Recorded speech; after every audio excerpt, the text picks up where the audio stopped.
If you kill it, it's like killing a human being, it's murder or it's cannibalism. Your ability to override that software and make it entirely a part of you is very good. There is no someone sitting up there and managing this for you. If it displays emotion which is near to human emotion, you should not eat it because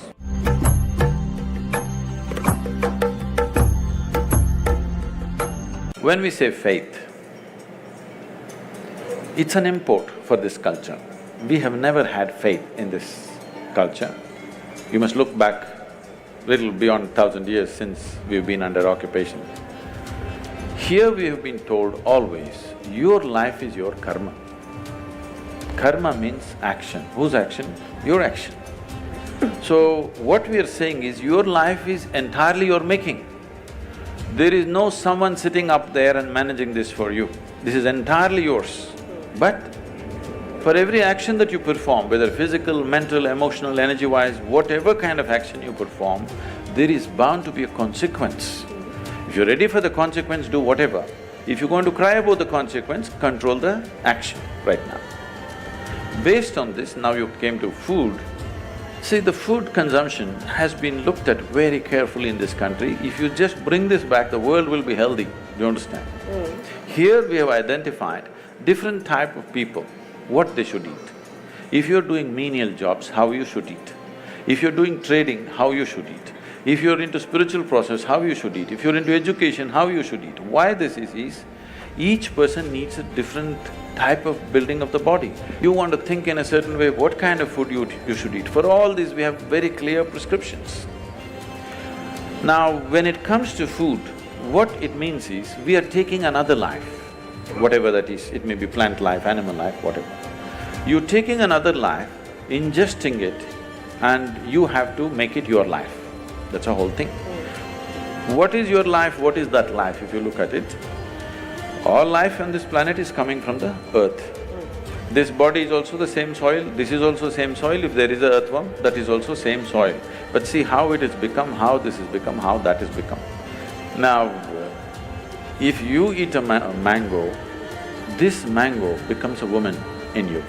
If I eat a mango, the same mango becomes a man in me. If a cow eats a mango, the same mango becomes a cow in the cow. Why is this happening? There is a certain information or software in you. Whatever you eat, it transforms it into a woman. If I eat, it transforms it into a man. If a cow eats, that becomes a cow. So, every life is happening the way it is happening because of a certain dimension of information, or in modern terminology, let's call it software. There is a certain software, which is an arrangement of information. Now, the idea is to eat as simple a software as possible. If you eat that kind of life, which is a very simple software, your ability to override that software and make it entirely a part of you is very good. As that software gets complex, more and more complex, your ability to integrate it goes down. So especially if it's a creature which has some sense of thought and emotion, if it has emotion, then you should not eat it. This is the understanding. An animal which has any emotion displays certain emotions, especially if it displays emotion which is near to human emotion, you should not eat it because it will not integrate itself, that animal nature will start manifesting itself. Or in other words, in India, today maybe in cities people do not know, you see in the villages, people have very intimate relationship with the cow.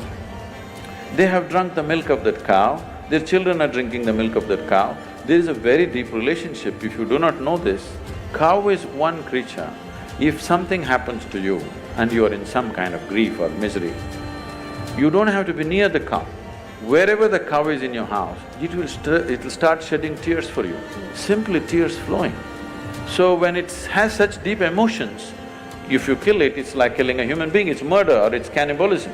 So because of that, this is not a faith thing, this is not a religious thing. We thought this is a fundamental sense. An animal which gave us milk, which saved our children's lives, we treated it as sacred to our lives. Not only that, cows did not live in a separate cattle farm somewhere, they lived in our homes along with us. So there was an intimate relationship. So intimate. I must tell you this. One of my grand aunts who had a cow, all cows had names at one time, okay? This cow was called Lakshmi, very dear to her. At the age of 84 or 85, my grand-aunt passed away. This cow just came and stood in front of the house for about 6 days. Never ate anything, drank anything and died right there after 6 days. So that's the level of emotion that a cow is capable of. So especially if it's a creature which has some sense of thought and emotion, if it has emotion, then you should not eat it. This is the understanding. 25% of India is turning into a desert in the next 10 to 15 years' time. How desertification happens means it's just this. In normal agricultural soil, the minimum organic content that has to be there to call soil soil is 3 to 6%. 3% is the most minimum.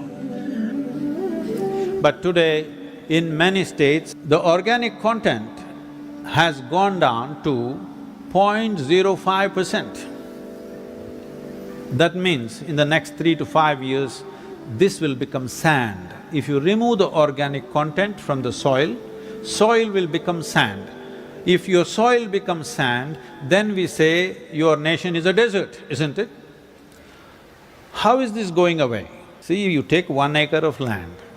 If you take 1 acre of land, if you grow, let us say, 2 tons of some crop, what you have removed is 2 tons of topsoil. So if you want to put back organic content into the soil, there are only 2 ways: leaves from the trees and animal waste. Trees are already gone long time ago, animals you want to eat it up. How will you preserve the soil? If you do not put the leaves of the tree and the animal waste back into the land, you will finish the nation. You have to somehow preserve it.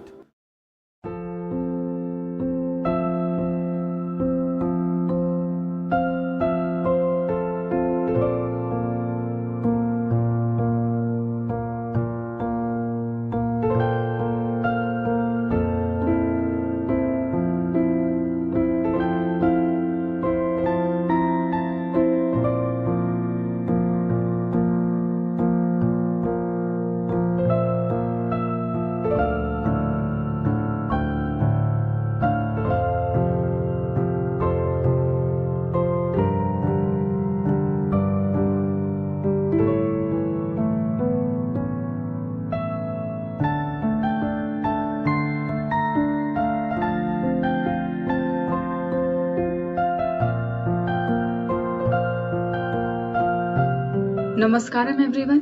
Now, we all know that the majority of scholars explain the veneration of cattle in economic terms, which includes the importance of dairy in the diet, use of cow dung as a fuel and fertilizer, and the importance that the cattle have historically played in agriculture. Ancient texts such as Rig Veda highlights the importance of cattle. The scope, extent and status of cows throughout during ancient India is a subject of debate. The Chandogya Upanishad mentions the ethical values of ahimsa or non-violence towards all being. Even Ralph Fitch, a gentleman merchant of London and one of the earliest English travelers to India, wrote a letter home in 1850 stating, "They have a very huge strange order among them. They worship a cow and esteem much of the cow's dung to paint the walls of their houses. They eat no flesh but live by roots and rice and milk. The cows has been a symbol of wealth in India since ancient time." But today we all have evidence that the cattle are not safe. They are being slaughtered continuously. So let us see what actually happens when someone consumes a beef and how it affects our karma and how one can overcome it. But before moving forward, I would like to thank you that you people contributed so much for the family member who has underwent the surgery for brain tumor, and because of the hospital charges are too much that we were unable to pay. So thank you so much for contributing. Also, do spread it as much as you can, and if you are new and you haven't, but if you wish to contribute, please contribute in the link in the description. But seeing all your effort and support, thank you so much. Now let us move forward to our topic. We all see that people experience some common psychological frictions throughout their life.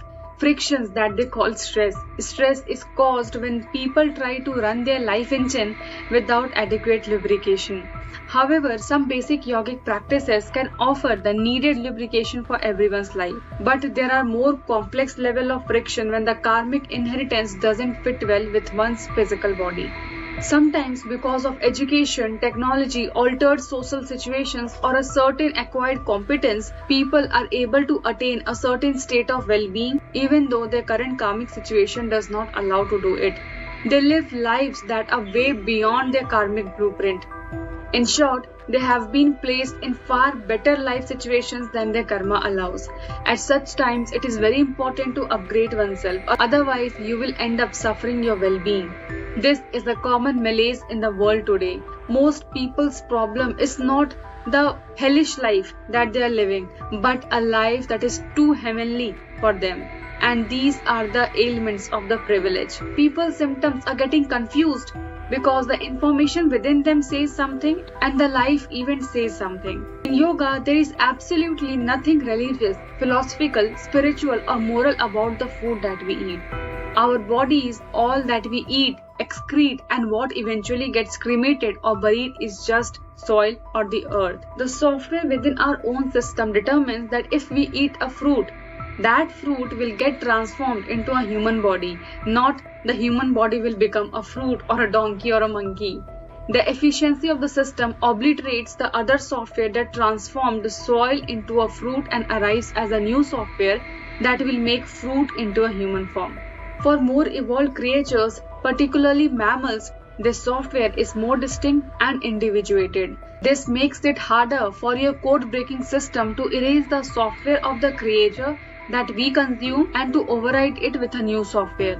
So animals that have more intelligence, particularly those that are capable of variety of emotions, that is a cow or a dog, will retain their own memory systems. In other words, we are incapable of completely integrating more complex, intelligent and emotionally evolved creatures into our own system. We all know that in today's world, most of the animals getting killed for food are raised for food, and when they are killed, they know this for many days in advance that they are going to get killed, and they live in a state of terror. And in many traditions, they are even killed slowly, leading to a longer time to die, with more pain and miseries for animals. So unlike in the wild, these animals cannot use their survival instincts to save themselves. In fact, they do not have any opportunity to save themselves. In short, they endure a long psychological and physical pain before and while getting killed. Additionally, most of the animals are raised in very inhumane conditions, fed with lot of artificial food so that they grow fast, and many times they grow so fat that they cannot even walk.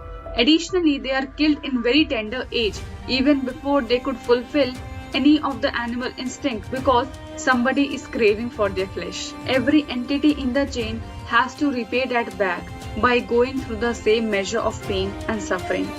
In earlier times, the communities that were in tune with the earth, people could hunt and eat animals and could work out the consequences through enormous amount of physical activity. But today, people have a sedentary lifestyle. The acidity produced by such a diet would contribute greatly to the unexplained level of stress that are being widely experienced nowadays. Additionally, large animals, particularly cows, are aware of their impending slaughter well before it happens. So consequently, they experience higher level of stress levels, which generates a tremendous amount of acidic contents in the system. This in turn has its own adverse impact on those who later consumes the meat. In summary, everybody creates more or less karma in the process of eating food. Vegetarians have a clear advantage over the meat eaters, but are not completely saved from it either. So, in order to completely avoid any karma getting generated due to eating any food, a person needs to practice either eating food for the purpose of sustaining the body without attaching to the real nature of the food, or by eating the food as an offering to God. Both of these paths will save us from creating new karma and slowly leading to one path of liberation. But remember, if we are offering food to God or we are eating food with reverence, it can happen only if we eat the sattva or the sattvic food. We cannot offer the food like any meat or any tamasic food to God. Obviously, before offering to God, we have to take a good sattva diet. So these paths will save us from creating the karmas and slowly lead to one path to liberation, and also generate the gratitude towards the food that we eat. There are various ways to address all these malice. Learning to live in gratitude is extremely important because it creates the right attitude. It is also very vital to keep upgrading one's software. Daily yoga and kriya can help enormously to upgrade one's system and adjust one's software. All these yogic sadhanas are simply to help one to maintain an inner state that is untouched by the outside. If you maintain this equanimity, you will see that situations around you getting better, but without karmic upgrading, old compulsions will always overwhelm you. They will push you towards certain atmospheres and situations and will not permit you to come out in terms with your new reality. So hope you understood the need and the meaning of this video. If you loved the video and found it meaningful, do not forget to give it a like, share and subscribe. And now I'm binding up and closing the video. Up to next, stay safe, healthy, happy and namaskaram. And also do not forget to contribute as per your convenience in the link in the description for the family person who has undergone the surgery of brain tumor and finding it difficult to pay the hospital charges. If you wish to, please donate in the link in the description. Thank you and namaskaram.